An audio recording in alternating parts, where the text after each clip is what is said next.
Hola, ¿qué tal? Bienvenidos al segundo video de mi miniserie React con los hooks. En esta ocasión hablaremos de UseEffect. En la ocasión pasada hablamos de UseState. Seguiremos con el mismo proyecto, ¿sí? Que era el pintado de personas. Muy bien, iremos a la página oficial de React y leeremos un poco qué nos trata de decir o cómo nos explica ello qué es UseEffect. UseEffect acepta una función que contiene código imperativo. El código imperativo es una de las diferencias más notorias en cuanto a lo que es React y JavaScript puro. Posiblemente código efectivo. Importante ese párrafo. Dice, en su lugar, UseEffect, la función pasada a UseEffect, se ejecuta después de que el renderizado es confirmado en la pantalla. Eso es muy importante. El UseEffect simplemente se va a ejecutar después de que se renderice nuestro componente. ¿Ok? Dice, piense en los efectos como una escobilla de escape de React del mundo puramente funcional al mundo imperativo. Otra vez lo vuelvo a nombrar. Por defecto, los efectos se ejecutan después de que cada renderizado sea completado, pero puede elegir ejecutarlo solo cuando ciertos valores han cambiado. Entonces, hablamos, aquí en estos párrafos van a hablar un poco de lo que es el ejemplo, para eso nosotros vamos a hacer nuestro propio ejemplo, pero hay un punto muy importante donde dice, dispara un efecto condicional, lo vuelve a nombrar, ya que aquí está hablando solo cuando cierto valor ha cambiado. Entonces, importante, los UseEffect se renderizan solo cuando el pintado de pantalla ha culminado y podemos crear UseEffect condicionales. Entonces, este video de UseEffect vamos a hablar de esas dos diferencias o cómo notarlos, ¿ok? Entonces, lo primero que vamos a hacer es el UseEffect que se va a ejecutar cuando se renderice la pantalla. Para eso, vamos a cambiar un poco lo que es el estado inicial. Vamos a crear una constante. Vamos a crear una constante que se va a tener por nombre state, lo cual le vamos a pasar el valor inicial, que será este. Entonces nosotros podemos crear este UseEffect de la siguiente forma, pasando esta constante de una vez. Si revisamos nuestro UseEffect, vemos que está funcionando. Pero generalmente cuando creamos un proyecto de React, esto no sucede así. Pocas veces va a ser hacer una petición, guardarle una variable, luego que tenemos esa variable, lo vamos a pasar a un UseEffect y ese UseEffect nos lo va a pasar al estado. Puede ser local o global. Entonces vamos a crear un UseEffect para ver su funcionalidad de pintado por pantalla. Entonces lo vamos a importar para poder utilizarlo. Ese viene con los paquetes de React. Ahora bien, podemos decir lo siguiente, que el estado inicial va a ser una matriz, pero cuando se renderice mi pantalla, renderice mi pantalla, yo puedo informarle al UseEffect de que el estado de el state de personas pase a ser esta constante. ¿Ok? Ese sería mi estado inicial. Aunque realmente mi estado inicial es una matriz vacía. Luego la pasamos a esta constante. Vamos a colocar un console.log de render para ver cuántas veces se está renderizando este console.log. Cuántas veces se está haciendo, cuántas veces se está ejecutando el UseEffect. Es lo que nos va a decir ese console.log. Vemos que se ha renderizado 2 veces. ¿Ok? Y eso es porque no le hemos puesto ninguna dependencia. Pero ¿qué dependencia le vamos a poner? La dependencia del pintado por pantalla. Y esa es de la siguiente forma. Con esta sintaxis vacía, lo que estamos diciendo es que solo ejecuta el UseEffect cuando se renderice mi pantalla. ¿Ok? Y esa es una de las primeras cosas que nombran o características que nombran del UseEffect. Observaremos ahora cuántas veces se está renderizando. Vamos a refrescar. Y si observamos una sola vez, solo se renderizó cuando se pintó la pantalla y no lo va a hacer más. En este UseEffect solo lo va a hacer en esa ocasión. Ahora bien, a continuación veremos cómo es el comportamiento del UseEffect, pero con dependencia, ¿ok? Que dependa de algún otro valor de alguna otra variable que haga que se ejecute. Para eso lo primero que vamos a ir a hacer nuestro archivo principal del renderizado y vamos a crear otro div en el cual le haremos la siguiente clase. Class name call sm-12, ¿ok? Recuerden que son clases de Bootstrap. Esta sesión la estamos haciendo para crear un ejemplo en el cual le vamos a utilizar el useState con condicional, ¿ok? Este le daremos también una clase donde será un mt-4 y simplemente le daremos nueva persona. Vamos a dar un nombre, por ejemplo. Revisaremos nuestro proyecto. Ok, aquí aparece nueva persona. La idea principal de este ejemplo será que rendericemos, por ejemplo, algún nombre y ese nombre se pinte aquí. Y solamente se cambie cuando se agregue otra nueva persona. Ok, entonces para hacer eso utilizaremos un useEffect.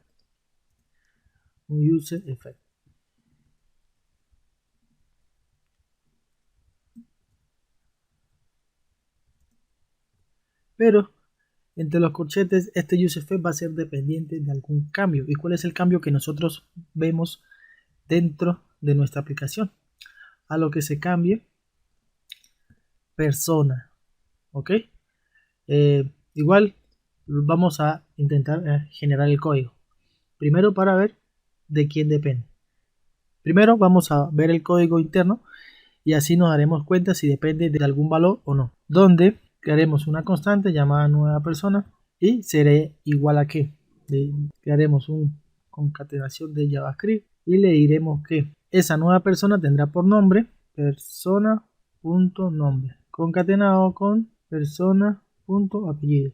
¿Okay? De esta forma vamos a obtener en esta constante la nueva persona o la última persona agregada. ¿Okay? Cada vez que una nueva persona aparece, esa es la que vamos a guardar acá. Y crearemos un useState donde diremos nueva persona, set nueva persona. useState. Como será un string, lo inicializaremos con un string. Ahora bien, ya tenemos esta nueva estado y cuando esto se ejecute lo guardaremos en set nueva persona. Y la idea será que esta nueva persona se va a guardar en esta variable. Ok, recuerde que en del useState en la posición 1 se guarda lo que se ejecuta en la función y ese lo pondremos acá. De esa forma vamos a ver ese cambio. Pero antes de ir a visualizar nuestro proyecto, vamos a colocar un console.log de re-render para saber cuántas veces se está renderizando este componente. Si le damos inspeccionar en consola, aquí estamos viendo que el re-render se ha renderizado 2 veces. Revisemos que no haya otro re-render. Ok, aquí está este, vamos a quitarlo. Entonces quiere decir que se ha renderizado una sola vez. Se está renderizando después de que se pinte la pantalla. Ok, ese lo vimos en la primera parte. Ahora bien, si yo pinto un nuevo componente, no se me está ejecutando el re-render. Quiere decir que no está haciendo función el useEffect.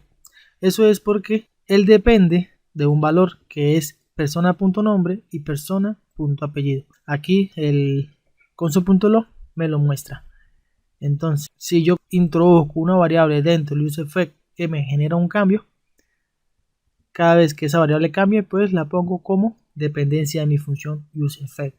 Ahora bien, vamos a ver si renderizamos y hacemos el cambio. Aquí aparece HML, se está ejecutando y si le doy clic se me quita. Pero se me está quitando porque a lo que yo salgo de mi función, a lo que hago clic, el useEffect se vuelve a ejecutar, se vuelve a renderizar. Ya que persona está pasando de un valor, nombre y apellido está pasando de un valor a otro valor. Para dejar la nueva persona visible, simplemente debemos dentro de nuestra condición colocar lo siguiente: persona.nombre va a ser igual a string. Si persona.nombre es igual a un componente vacío, vamos a retornar un null. De esta forma, cuando persona se inicialice aquí, va a entrar efectivamente al useEffect, pero con esta condición, ya que se encuentra vacío, se sale del useEffect.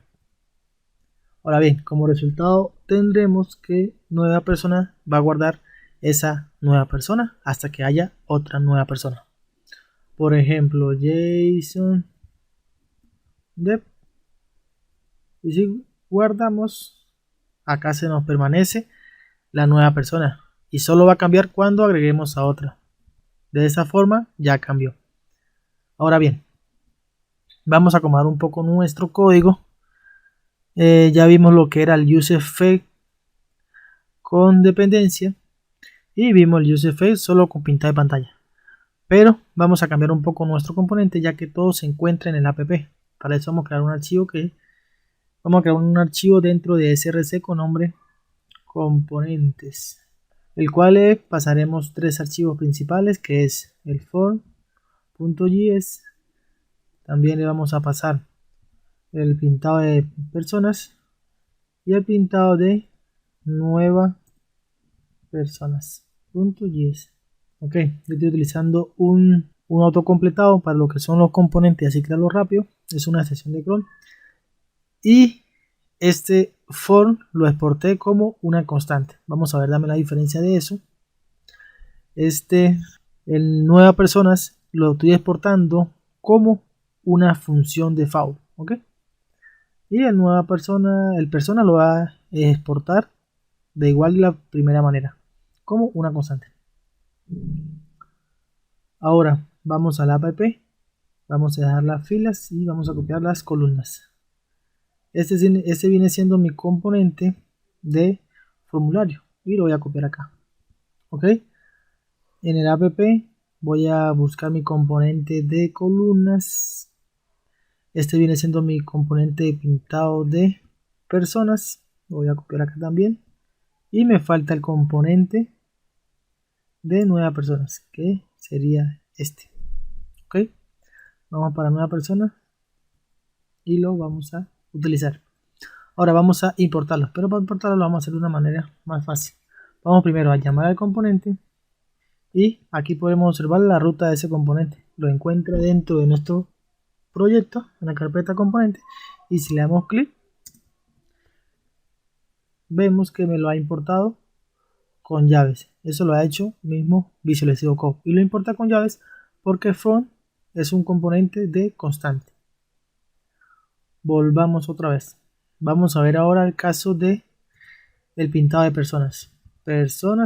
Aquí ya me muestra el autocompletado, que me muestra la ruta exacta del componente y vemos cómo me lo ha importado.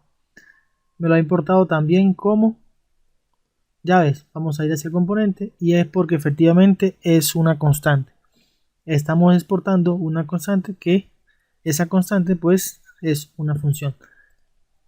Ahora veamos cuándo o qué pasa cuando exportamos a nueva persona. Ya la importamos, vamos a cerrar el componente y acá lo tenemos. Nueva persona lo ha pasado sin los asteriscos y eso es porque nueva persona es una función por default. El por default va a exportar esto. Entonces es una acotación de que podemos crear componentes como constante o podemos exportar componentes como constantes o como función. Muy bien. Ahora me está dando varios errores y es porque esos componentes están utilizando variables que no están definidas. Entonces hablaremos un poco de lo que son las props. Las props es un valor que se pasa de componente a componente por defecto. Entonces nosotros vamos a utilizar las props para pasar los valores que por ejemplo necesita formulario. Formulario necesita la función onSubmit, el onChange y persona.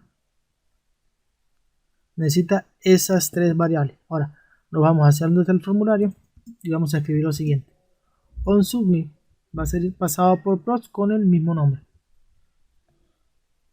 Ok,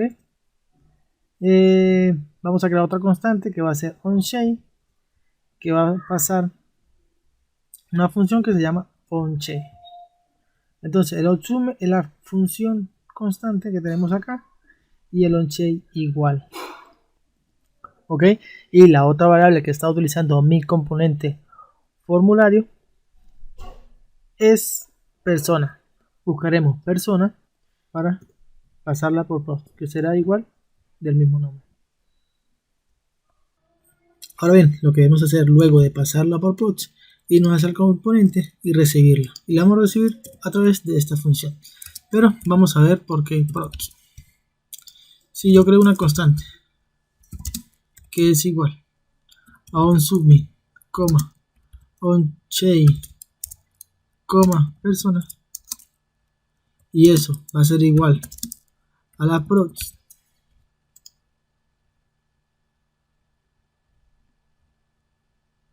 si refrescamos pantalla ya solo nos queda los otros componentes. Esta es una forma de utilizar las props, ya que estamos haciendo destructuring de props, pero una cosa más fácil es hacerlo de la siguiente forma. Quitamos la props y la montamos acá, ¿ok? Ahí ya hicimos destructuring inicialmente.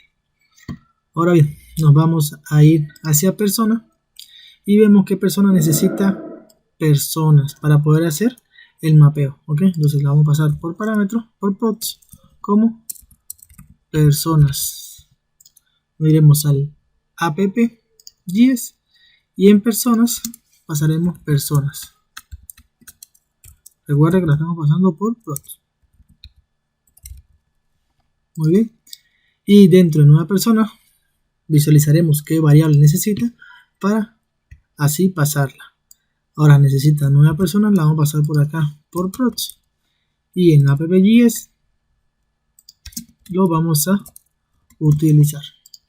¿Ok? Que vendría siendo este estado de nueva persona. Muy bien. Ahora vemos que tenemos un problema en el front. No, todo está funcionando correctamente. Vamos a refrescar y todo vuelve a estar normal. Visualizaremos y se nos guarda la nueva persona y solo va a cambiar cuando agreguemos la otra. Muy bien, nos vemos en el próximo video donde hablaremos de user content y user red. Se utilizan para lo que son las variables globales, así que no te lo pierdas. Hasta luego.